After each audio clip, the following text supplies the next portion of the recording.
Video kali ini akan mengulas secara mendalam jaringan bisnis Yahudi yang berkembang di Indonesia. Apa saja jaringan bisnis itu dan bagaimana cara mereka menguasainya adalah pembahasan yang sangat menarik untuk kita diskusikan.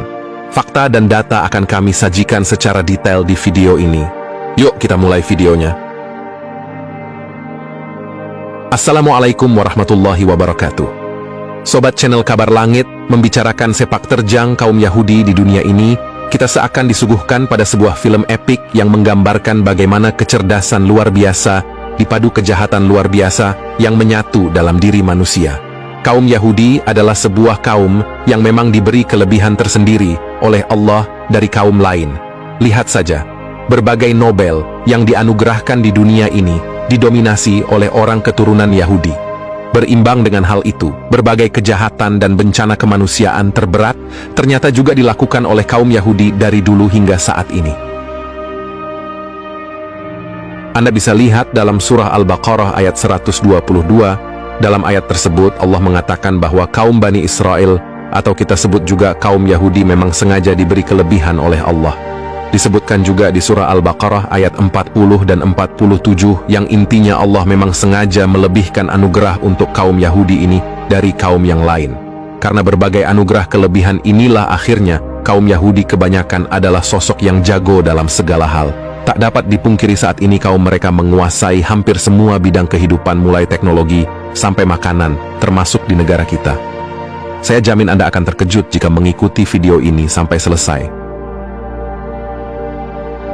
Sebelum kita masuk lebih dalam, akan saya urai dulu siapa yang berperan besar dalam dunia bisnis di Indonesia. Secara kasat mata jelas etnis Cina yang banyak berperan. Etnis Cina punya kelebihan dalam hal keuletan dan kecerdikan dalam berbisnis. Selain itu mereka mudah berbaur dengan masyarakat dimanapun mereka berada di dunia ini, termasuk Indonesia.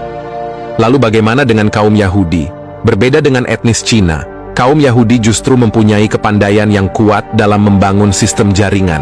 Mereka kaum Yahudi bisa membangun jaringan kuat, tapi hanya untuk kalangan mereka. Akibatnya pergerakan bisnis kaum Yahudi ini menjadi tak terlihat sebagaimana etnis Cina. Kaum Yahudi yang menjalankan bisnis di Indonesia lebih dikenal sebagai pengusaha Eropa atau Amerika, padahal sebenarnya mereka adalah keturunan Yahudi. Itulah kecerdikan dan strategi mereka. Jaringan bisnis yang dimainkan kaum Yahudi di sebuah negara termasuk Indonesia menggunakan 3 strategi, yaitu membeli saham, kerjasama bisnis, dan mendirikan cabang bisnis. Bahkan mereka bisa melakukan berbagai cara untuk bisa menguasai saham sebuah perusahaan, termasuk dengan cara licik.